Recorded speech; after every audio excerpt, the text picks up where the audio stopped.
কোরবানির গোশত আপনি কখনোই 3 ভাগ করতে যাবেন না। আমাদের দেশের মানুষ মনে করে কোরবানির গোশতকে 3 ভাগ করা হয় ফরজ না হয় ওয়াজিব। আসলে 3 ভাগ করার ব্যাপারে কোরআন এবং হাদিসের মধ্যে সরাসরি কোনো উল্লেখ করা হয়নি। তাহলে আপনি কয় ভাগ করবেন এর সঠিক সমাধান জানুন। আল্লাহ সুবহানাহু ওয়া তাআলা এর সমাধানের ব্যাপারে সূরা হজের 28 এবং 36 নম্বর আয়াতের দিকে সুন্দর করে তিনি বলছেন। 1 নম্বরে কুলু, আপনি নিজে খাবেন, যারা কোরবানি দিচ্ছেন আপনারা সবাই কোরবানির গোশত খাবেন। আল্লাহ তাআলা বলছে লাই ইয়ানালাল্লাহা লুহুমুহা ওয়ালা দিমাউহা ওয়ালাকিন ইয়ানালুহু তাকওয়া মিনকুম। আল্লাহর কাছে গোশতও যায় না, রক্তও যায় না।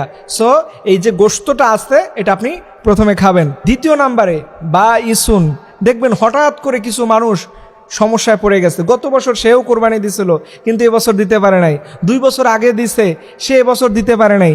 এইরকম হঠাৎ করে যারা সমস্যায় পড়ে যায় এদের খুঁজে খুঁজে এদের বাড়িতে কোরবানির গোশত দিবেন। এটা গেল 2 নাম্বার। 3 নাম্বার ফকির, যারা গরিব অসহায় মানুষ এদেরকেও আপনি দান করবেন। 4 নাম্বারে মুতারুন, আপনার কাছে যারা চাইতে আসে, দেখবেন অনেক মানুষ জীবনে কোনোদিন ঘর থেকে বের হয় না, এবছর আসছে, আপনি তাদের দিবেন। ওনারা ফকির মিসকিন না কিন্তু চাইতে আসছে, তারপরও দিবেন। 5 নাম্বারে অনিউন, আল্লাহর দেয়া রিজিকের উপরে সন্তুষ্ট থাকে। দেখবেন অনেক মসজিদের ইমাম খতিবরা আছে, মুয়াজ্জিনরা আছে, সমাজের কিছু মানুষ আছে অল্প ইনকাম করে, যতটুকু হয় আল্লাহর উপরে খুশি থাকে, 5 ওয়াক্ত নামাজ পড়ে, এদেরকেও আপনি দিবেন।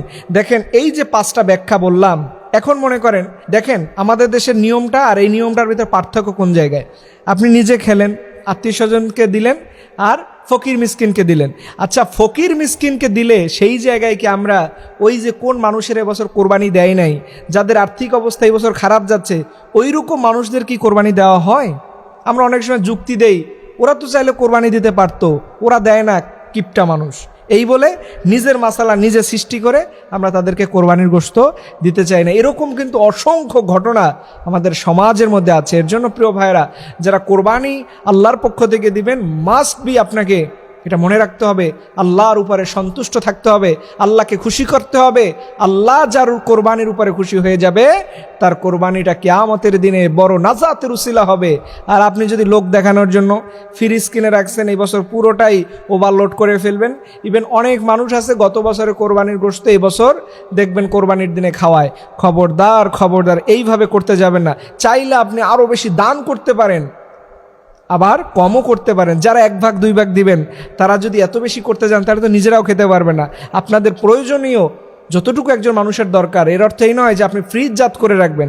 খবরদার খবরদার, এর চাইতে বেশিও দান করতে পারেন, কমও করতে পারেন, তবে আপনি আল্লাহর সন্তুষ্টর জন্য মনে রাখবেন, আল্লাহকে খুশি করার জন্য যতটুকু করলে আল্লাহ খুশি হয় এটা আপনার মন বলে, কোরআন এবং হাদিসের দৃষ্টিকোণে ততটুকুই করা আপনার জন্য আবশ্যকীয়। এর জন্য আসুন আল্লাহ রাব্বুল আলামিন আমাদের সবাইকে এই আমলগুলো বেশি বেশি করার তৌফিক দান করুন। সকলে আমিন।